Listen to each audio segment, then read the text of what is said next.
আসসালামু আলাইকুম, আশা করি সবাই ভালো আছেন। বর্তমানে আমি আছি বার্মিংহামে এবং আমি যাচ্ছি ক্যানক নামক একটি এলাকায়, এবং এটা হচ্ছে বার্মিংহামের ভিতরে। দেখুন ঘরবাড়িগুলো কত সুন্দর করে তৈরি করা। তো বর্তমানে আমি ক্যানক নামের একটি এলাকায় আছি, যেটা বার্মিংহাম শহর থেকে 16 মাইল দূরে, এবং সাধারণত কার দিয়ে সেখানে পৌঁছাতে সময় লাগবে 26 মিনিট। يا ربي يا نبي نديك جود عليا قلبي ناديك رجع ندمان لك يا رحمة এখন পর্যন্ত এখানে যাই দেখলাম সবই সাদা মানুষ বা শ্বেতাঙ্গ, এবং এটাই হচ্ছে সেই ক্যানক পার্ক। শুধু ওর দৃশ্যটা দেখেন কত সুন্দর। পার্কের এই অংশে বাচ্চারা খেলাধুলা করতেছে, এই অংশে আরও কিছু বাচ্চারা খেলাধুলা করতেছে।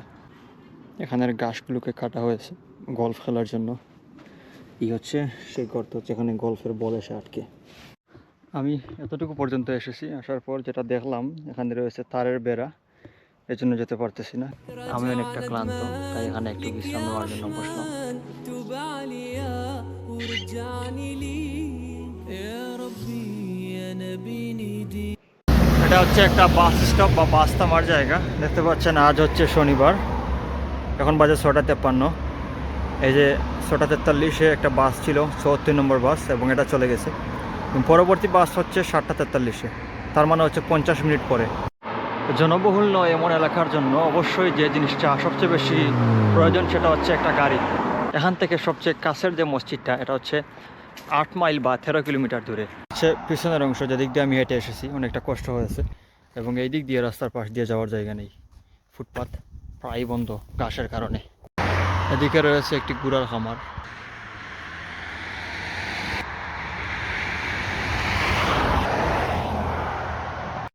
আমার ইচ্ছা ছিল একটা জায়গায় যাওয়ার যেখানে অনেকগুলো ঘোড়া রয়েছে এবং পর্যটকরা চাইলে এগুলো চড়তে পারে, কিন্তু রাস্তার পাশে যে মানুষ চলাচলের জায়গা এটা উন্মুক্ত ছিল না, প্রচুর ঘাস ছিল এবং অনেক কাটা ছিল, যেগুলো আমাকে বাধাগ্রস্ত করেছে। তাই আমি ফিরে এসেছি, যাওয়ার ইচ্ছে এখন আর নেই, আমি ফিরে যাব।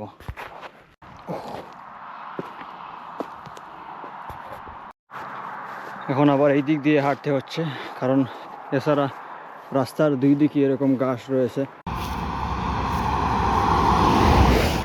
অনেকক্ষণ পর একটা বাস দেখলাম, যেখান থেকে যাত্রা করেছিলাম সেখানে আবার ফিরে এলাম। আশানুরূপ ঘোরা হয়নি আজকে। যাই হোক, সবাই ভালো থাকবেন, দেখা হবে অন্য কোনো পর্বে।